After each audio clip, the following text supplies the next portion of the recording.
ñaari waxtu moo jot fii ci seen télévision nationale mbokk yi dalee nag jàmm ci xibaaru ngoon si bokk na li ci gën a fës dogal bi nga xam ne nguur gi jël na ko ngir dimbali askan wi njiitu réew mi jot pàcc bu njëkk bi juróom-benn fukki milliards ak juróom-ñeent la ci nguur gi dugal am ñaari tonu ceeb yi nga xam ne dañ ko jagleel diwaan yi tey lay jógee Dakar ngir biir réew mi. bisu tey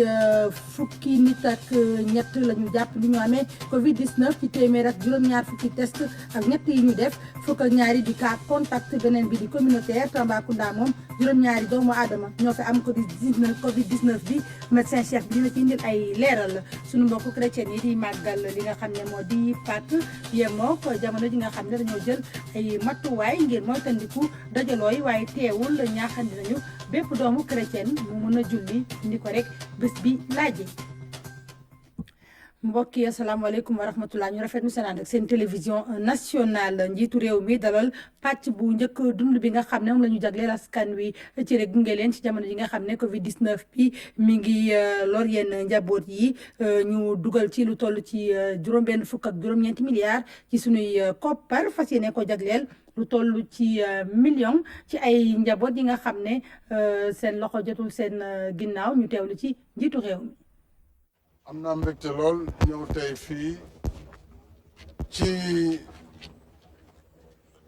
xool tàmbali bi ñuy tàmbalee ndimbal li nga xam ne tuddoon naa ko fan yi ñu génn war ko jëmale ci askan bi yëpp nag te ñu war a jox ndimbali lu toll si million ci ay jaboot million ci ay jaboot nag nekk na lu takku boo koy xool mooy genn wàllu Sénégal daal si doomu aadama danañu jot si ndimbal loolu ndimbali nag gis nañ ko li tàmbali bi la te lu bare moo nar a ñëw lii dañu tàmbali tey waaye ay ñaari million si saaku ceeb bu ma ko mënee xayma mooy 2 millions de sacs yi nga xam ne dinañ ko jox njaboot gi jox leen itam suukar jox leen diwlin jox leen itam saabu ak ay macaroni wala vermicelle loolu yëpp dafa bokk ci li ñu war a dimbalee njaboot gi ñu tàmbali ko ministère de la solidarité moo yor liggéey bi ànd ci ak commissariat à la sécurité alimentaire délégation à la solidarité waaye nag mu sukkandiku ci nguur gi maanaam gouverneur yi préfet yi sous préfet yi waaye aussi sukkandiku ci maire yi nga xam ne gox bu ne commune ba bu ñu fa yegsee maire bi tam dana bokk suñuy ànd ak waa armée ànd ak gendarmerie ànd ak police lii ngeen fi gis séddale bu mel ni mosul am ndax mosuñu gis armée bi ci boppam yi ay camion armée la moom ci boppam ak camion gendarmerie dañu andi ñoom it seen matériel boole ko si li ñuy jël ci transporteur yi ngir mbir mi gaaw waaye gendarmerie mooy escorter camion yi ngeen gis yëpp bu ñu déparé ñoom ñooy calculer ñaata saak lañ fi jëlee ak dëkk ba ñu jëm bu dee Ziguinchor la wala Sédhiou wala Tamba ñaata lañ fay décharger ak magasin yañ koy décharger ñoom ñoo koy denc si jamono ji ak armée bu ñuy séddale itam ak police ñoom ñooy teewee ngir benn désordre bañ a am ak benn jafe-jafe te it dinañ ko yóbbu ba fu mu gën a mën a sore ngir ñu moytu lépp lu nuru xëccoo wala xiiroo may wax suñu mbokk yëpp nag nañu xam ne mbir mi dafay doog a tàmbali waaye dana yegg si ñëpp kon nañu xam ne programme la te it dafa yaatu moo tax dana jël tuuti temps le temps que ñu yóbbu dund bi yëpp ba ci biir réew mi fépp ci biir Sénégal. njiitu réew mi rafetlu taxawaay bi nga xam ne doomu Sénégal yi am nañ ko ngir rek xeex feebar bi di coronavirus njiitu réew mi nag jàpp ne ku ci nekk bu ci defee kéem kàttanam dina jàppale nguur gi ñu mën a taxaw bu baax askan wi ci bile feebar ñu teewlu ci njiitu réew mi ba tey ci micro Aboubacry Kane. bu ñu naagu ndax naam ñu am na ñuy wér di génn waaye gis ngeen ne ñu ngi amaat toujours ay cas maanaam wàllaate bi mu ngi fi ba léegi moo tax dañu war a di déglu. ndigal yi nga xam ne waa kër docteur moom la ñu joxe te ñu moytu ndiku li ñuy wax cas communautaire nag li koy indi mooy dox boo xam ne yow sa bopp fa nga jëm xamoon la fa xew xamoon ña ngay nekkal nan la ñu fagaro ci feebar bi ba tax mën nga ko fa jëlee wàllu ko say njaboot wàllu ko say dëkkandoo wàllu ko képp ku la jege te tant que loolu mu ngi fi nekk ça veut dire que xeex bi day continuer kon conditions yi dina gën a jafe liggéey gën a jafe lépp gën a jafe kon nag bu ñu mënee muñ te it maa ngi wax plage yi nañu ko arrêté parce que mënuñu di bàyyi plage yi di dox on a ko ministre de l'intérieur ak lépp loo xam ne bërëbu ay daje la su ko defee yàlla mën na def ci kattanam ak suñu farlu ci diir bu yem danañ mën a génn ci feebar bi waaye fii ak ñu ngi continuer di bàyyandeku ni ñu koy waxee mbir mi day nekk fii di law rek te bu yàggee danañ obligé kon li ñu bëgguloon def ñu def ko mooy arrêter complètement circulation ndax feebar am na fu muy toll bu ma yegsee dinañ ko def amul dinañ ko def complètement kon nag balaa ñu yegg si loolu ñu fagaru bañ fa yegg si ndax bu ñu góorgóorloo rek mën nañu bañ a yegg si étape yooyu kon loolu laa bëggoon di sant waa réew mi yëpp di sant it kilifa diine yi si seen i ñaan ndax ay waay gëm lañu kon danañu fagaru danañu def li ñu war a def waaye danañu sàkku ñaan ñeel réew mi yëpp maa ngi sant ñëpp di gërëm ñëpp journalistes yi nag war nañu wutal ay masque ndax war ngeen ko yéen itam di jëfandikoo ci fépp foo leen di liggéeyee parce que doomu jàngoro bi niñ ko waxee kenn mënu ko gis bët du ko gis. ñaari junni tonu ceeb daañu jóge Dakar ni ki tey ñu fas yéene ko jëmale ca biir diwaan yi nekk ci biir réew mi l'armée bi fas yéene ci jàpp ngir fa nga xam ne fa lañ ko bëgg a yóbbu mu yegg fa ndax sax bu ñu yeggee ca magasin yi nga xam ne mooy magasin yu commissariat yu yor wàllu sécurité alimentaire fa lañ koy tegandi laata ñu koy séddale ñu teewlu ci Mansour Faye jëwriñ ji yor wàllu développement communautaire ci micro Lamine Touré. tey jii gis ngeen président de la république ñëw na maanaam joxe coup d'envoi lu ñuy wax coup d'envoi ci lii nga xam ne mooy ndimbal bi nga xam ni moom moo ko décidé woon mu nekk ndimbal boo xam ni ci askan bi la jëm maanaam ci wàllum ci 1 million de ménages maanaam 1 million yoo xam ne ñu borom njël bu ñu nga xaymaa peut-être ci population 8 millions la donc li opération bi ñaari fànn la bu njëkk bi dañuy jëlee ceeb bi fii nga xam ni ci ñu ko jaay les fournisseurs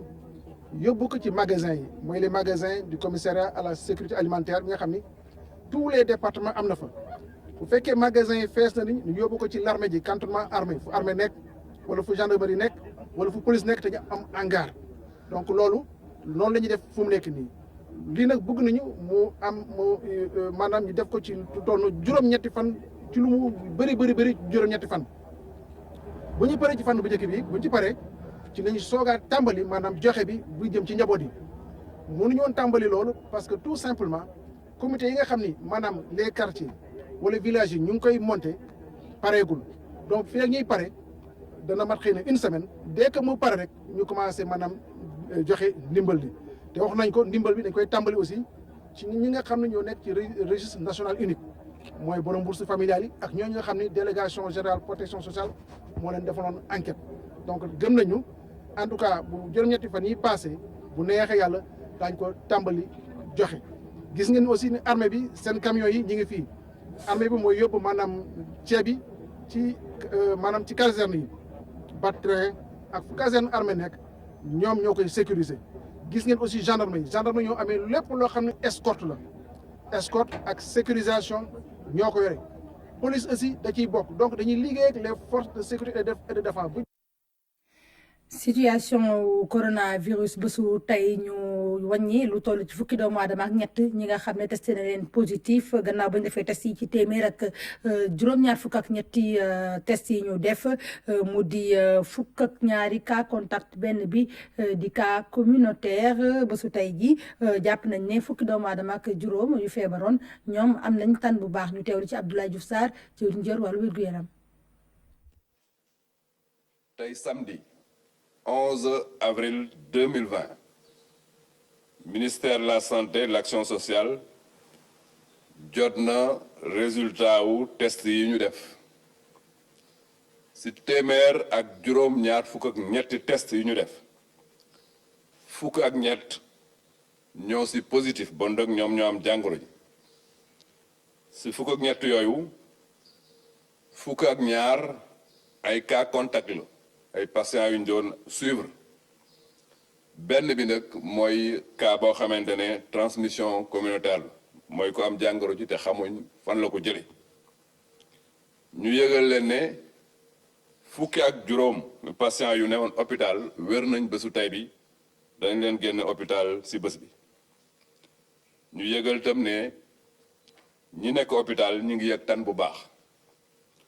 bu ñu xaymaa ba mu démarré ba léegi ñaar téeméer ak juróom-ñaar fukk ak juróom-ñetti cas la Sénégal déclaré ci ñaar téeméer ak juróom-ñaar fukk ak juróom-ñett yooyu téeméer ak juróom fukk ak ñaar wér nañ ci ñaar génn nañ ci àdduna kenn ki ñu évacué ko bon nag téeméer ak ñaar fukk ak ñett ñoo nekk hôpital ñu leen di faj ministère de la santé et de l'action sociale mu ngi demander population yi ñu respecter bu baax ndigal yi ñu leen jox pour que ñu mën a daan coronavirus bi. ca Tambacounda juróom fukk ak juróom-ñetti doomu aadama yi ñu doon saytu juróom benn ci ñoom dañ leen testé positif yokk ci benn bi ñu fa nemmeeku woon tey jii diwaanu Tambacounda mi ngi wàññi juróom-ñaari doomu aadama yi amee Covid 19 bi dañ ciy teewlu leeralu médecin chef bu région bi ci micro Thioro Diagne.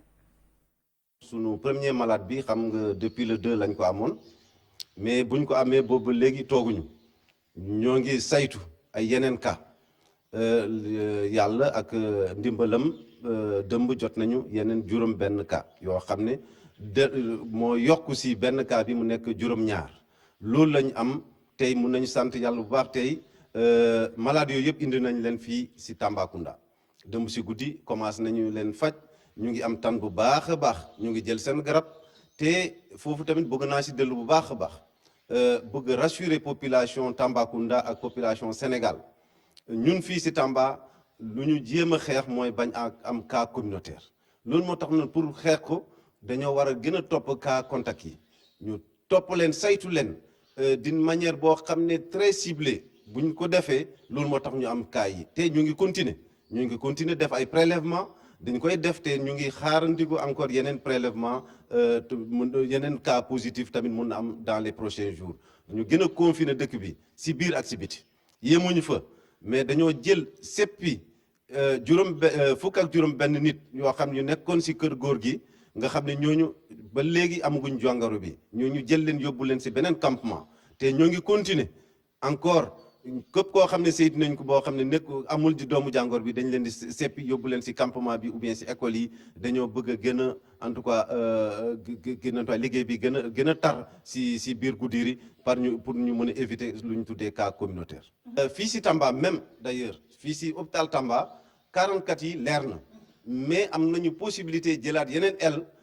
mun nañu dem ba ay 60 cas. loolu y a pas de problème par rapport à Tamba pour jël en charge population bi fii si Tamba bëgguñu lépp dañoo bëgg mu yemm fii si ndimbal suñu borom. matuwaay yi nguur gi jël ngir xeex coronavirus am na yeneen yuñ ci yokk mu di ñetti dogal yi am doole ngir ñu mën a saytu bu baax fexe ba feebar bi bana wàllante ci biir askan wi dañ ciy teewlu Daxaba ànd ceeg Fatoumata Savané.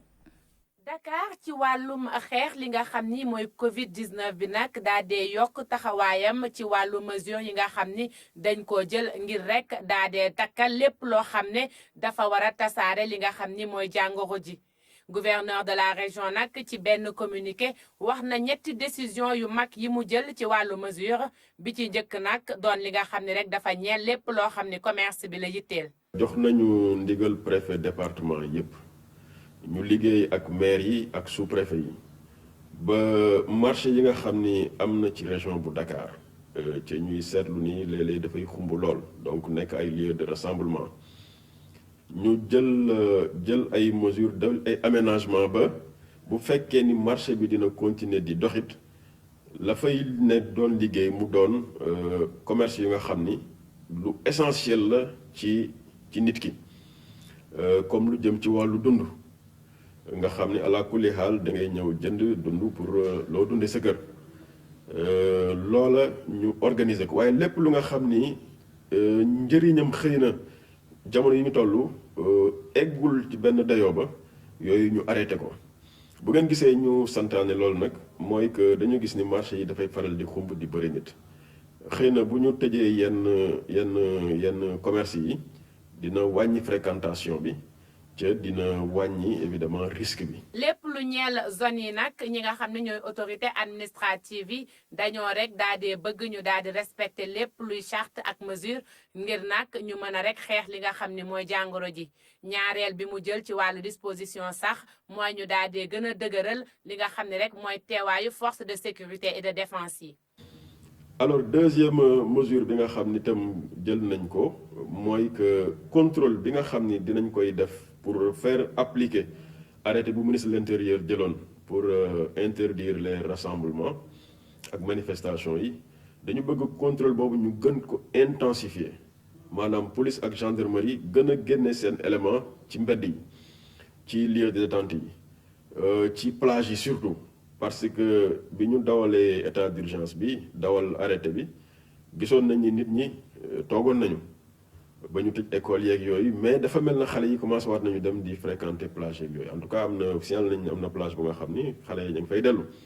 donc ñu ni police ak gendarmerie kon nañu def opération yu mag ñu gën a surveiller lieu yooyu ba rassemblement du fa am et yokkal leen ci surveillance boobu armée dina ci bokk pour gën ci jàpp moom tam. alors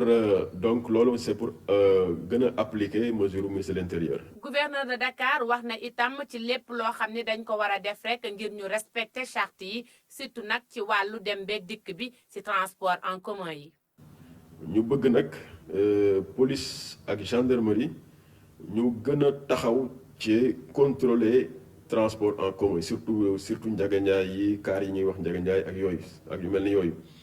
que bépp car bu nga xam ni respecté wul li nga xam ni ministre wax na ko nañu immobiliser car bi mettre ko en fourrière ki nga xam ni moom mooy dawal car boobu li yoon wax ci moom ñu def ko. loolu itam incha allah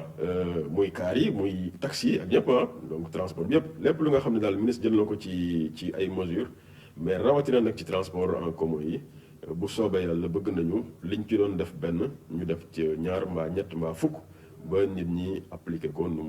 mu war a ni ñu ko war a appliqué. leneen loo xam ni gouverneur de Dakar wax na ko mooy rek daal dina woo askan bi yépp ñu daal dee gën a taxaw ci lépp loo xam ni mesures yu ñu sant la ngir nag ñu daal dee dakkal li nga xam ni mooy propagation bi maanaam wàlle jàngoro ji bañ a am yaatuwaay loolu yépp nag ngir rek ñu mën a daan li nga xam ni mooy Covid-19 bi le.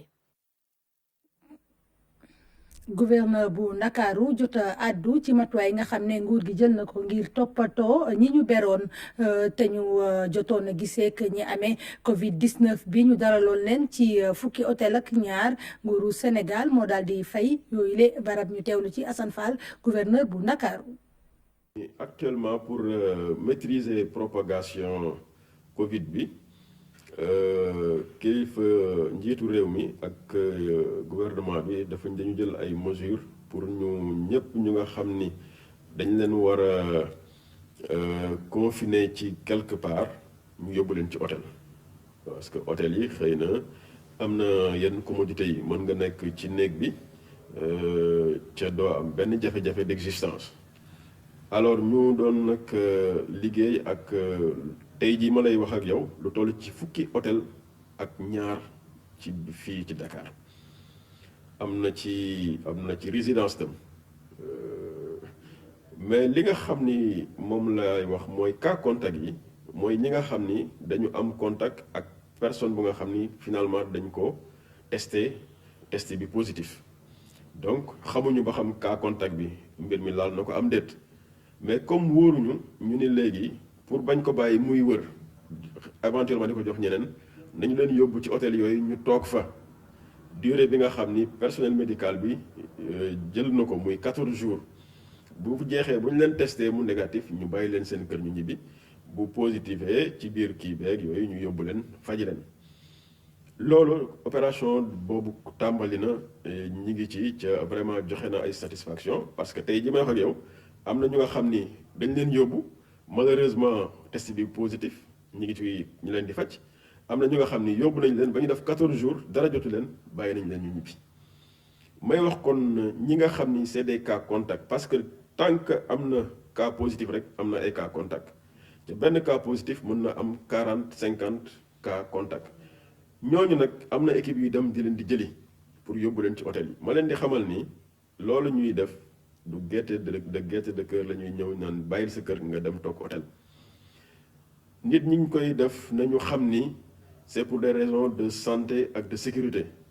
pour jàppale leen ñoom mais jàppale seen entourage la donc bu nit ñi ñëwee di leen jël si nañu ko leen yombalal liggéey bi ànd ak ñoom parce que c'est dans des conditions de sécurité ak en tout confort lañ leen di yóbbee ci hôtel bi bu ñu eggee ci hôtel bi également existence bu mucc ayib lañ fay nekkee parce que état du Sénégal jël na en charge toute l'opération donc ñu xamal leen daal jarul résister jarul bañ jarul xuloo jarul xeex képp ku nga xam ne jël si ne na nga ànd ak ñoom parce que boo ko deful fi ñuy mujjee mooy def li nga xam ni moom lay yoon prévoir ñu teg ko sa kaw ca bu boobaa xëy na dina gën a metti donc amul benn gàcce benn rus dem toog ci hôtel pendant 14 jours dara nekku ci boo koy def sax da ngay jàppale sa réew c'est pour des raisons d'ordre de sanitaire de sécurité mais également patriotisme parce que yaa ngi koy def ngir sa réew kon nag loolu itam appel la bu ma bëggoon lancer que vraiment nit ñi jàpp maintenant hôteliers yi mooy gërëm ñi nga xam ni déjà jël nañ leen am na ñu nga xam ni dañu ñëw rek wax leen ñu nangu am na ñu nga xam ni dañ leen réquisitionné ñoom itam ñu nangu réquisition bi di ko doxal bu jaree it ñu jël yeneen bu soobee dinañ ko jël mais pour l'instant ñi ngi liggéey ak ñi en attendant xool situation bi mais vraiment ma leen di gërëm ci seen collaboration di wax ni vraiment état bu Sénégal moo jël la totalité de l'opération en charge. Assane Sall gouverneur bu Ndakaaru Covid 19 bi indi jeexital ci yenn këru liggéeykaay yi am yi nga xam ne dafa jot a sooke am ñi nga xam ne nag ñoom ñu ngi ciy génn mu di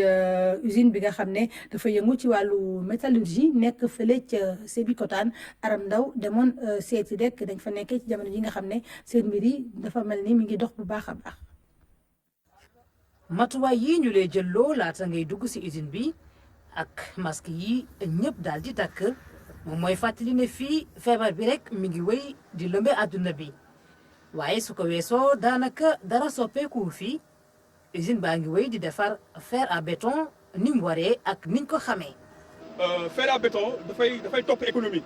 parce que soo nee fer à béton rek yaa ngi wax infrastructure gis nañu ak Sénégal plan Sénégal émergent bi ak boom immobilier bu fi am ñun suñu production dafa collé ak activité économique bi donc c'est très important pour nous donc ñun ñëpp fépp la ñuy jaay macha allah et suñu fer yi tamit dafa dañ ko certifié. usine bi nekk Sébikotane du benn waxtu bu muy toog te du ko liggéey juróom-benn téeméeri liggéeykat ñoom ñoo fi nekk waxi dàq nag ak waxi chômage technique moom amu fi.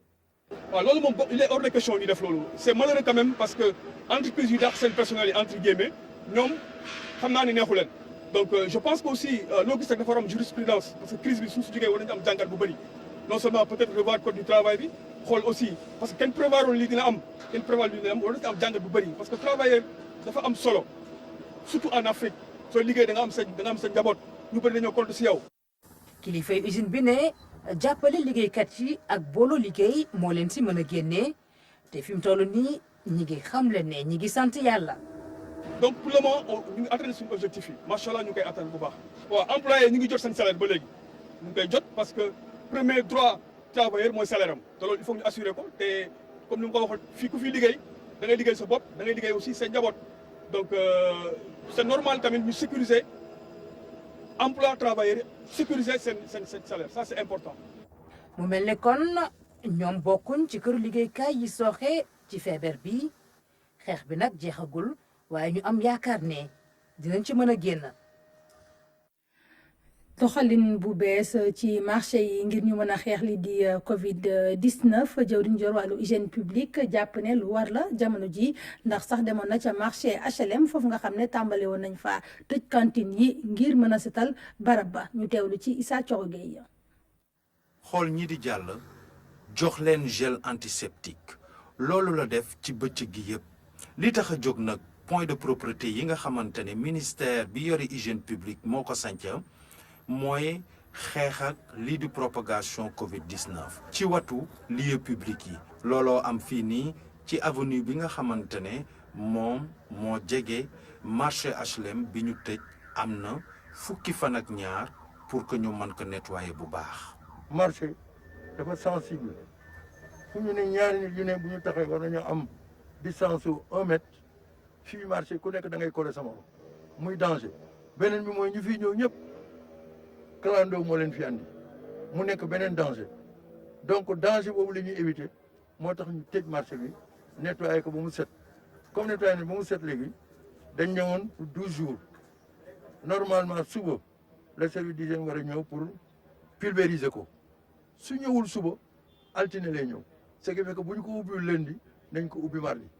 marché HLM Dakar bokk na ci marché yi gën a rëy ci Sénégal ay équipement am dañu yàggal lool nag li koy firndeel mooy mur yu xar yi ak toiture bi nga xamante ne dafa raglu pour ministre bi nga xamante ne moom moo yore hygiène publique jot na ñu yeesal marché yi jot na tamit ñu indi fa ay coppite ci wàllu organisation ak exploitation. la ma yàgg a wax ci Sandaga di ko wax ci yeneen marché yi dañ leen war a tabaxaat defaraat leen waaye bu ñu leen tabaxaatee defaraat leen ñu respecté norme de sécurité ak de salubrité ndaxte li xew tey ci Covid 19 ku ne xam na ne ci ab marché lu juddoo ci Chine te lu jógee ci Chine jomb ñu ñun mu dal ñu donc dañu war a organiser di respecter distance yi di respecter norme de sécurité yi war nañ tamit gën a organiser investissement ci marché yi defaraat leen ba ñu na mu war a mel def ay partenariat public privé loolu man ak maire yi dinañ ci liggéey ba am schéma yu ñu ci teg. defaraat lii di équipement yi ci marché yi loolu am na solo challenge la li ci des mooy ñu gëm ko taxaw ci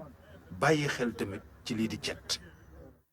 sunu mbokku chrétien yi di màggal Pâques ni ki tey mu yemook jamono ji nga xam ne coronavirus dafa tax ñu jëlay matuwaay teewul jàngo bi digle ñii di doomu chrétien yi ñu mën a julli ni ko bis bi laajee dañ ciy teewlu abbé Georges Diouf mu dellu si solos bésu Pâques bile. ñi ngi waaj a xumbal bésu Pâques maanaam dekkin Yeesu Krista suñu borom ñun chrétien yi jàngo bi may nañu ñu mën a waajtaay dugg ci kump googule ak waajtaayu raxas suñu xol ci màndarga sacrement confession bu ñu raxasee suñu xol dañu bëgg Yeesu Krista ñëw dëkk ci ñun mu doon dëgg ci ñun mu doon tamit dund ci ñun te bésum Pâques daf ñuy fàttali ne Yeesu Krista daan na dégg ñun ci suñu wàllu bopp war nañu daan toroxte bu mu mënti doon surtout bàkkaar ñaanal suñuy njiit muy ñi nga xam ne ñii ñoo ci gouvernement bi ñaanal suñu njiit comme monseigneur Benjamin ñaanal suñu njiit comme suñu ay labbe ak ñëpp ñoo xam ne ñii teete nañu bi koor gi commencé ba fii may ñaan rek yàlla may ñëpp mu ñu mun koo dund. Pâques mooy dekkin Yeesu Krista suñu borom Pâques mooy doj gi nga xam ne foofu lañu suñu ngëm taxawee lu rëy rëy yàlla nañ ko fekkee jàmm. ñu fi yeman ak yéen li ngeen fi indi woon ci wàllu xibaar ñu leen di gërëm leen sant seen ànd ak seen télévision nationale Pape Bouna Thiaw dina fi teew juróom-ñetti waxtu pour dégtal leen xibaar yi ci kàllaamay nasaraan ma leen di ñaanal guddi jàmm.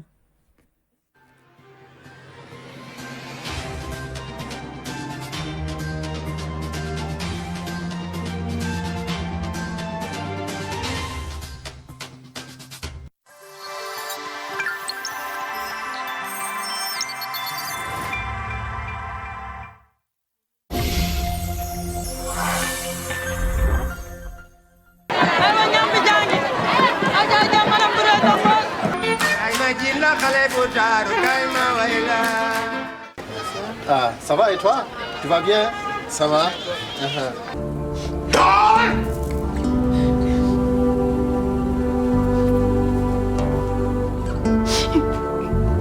Le quartier Niay Thioker, la colline aux Pédrés en wolof, aux petites heures du matin. Des coups de feu éclatent. Devant les voisins accourus, Nago sort en chancelant de la chambre de Mati et s'effondre criblée de balles.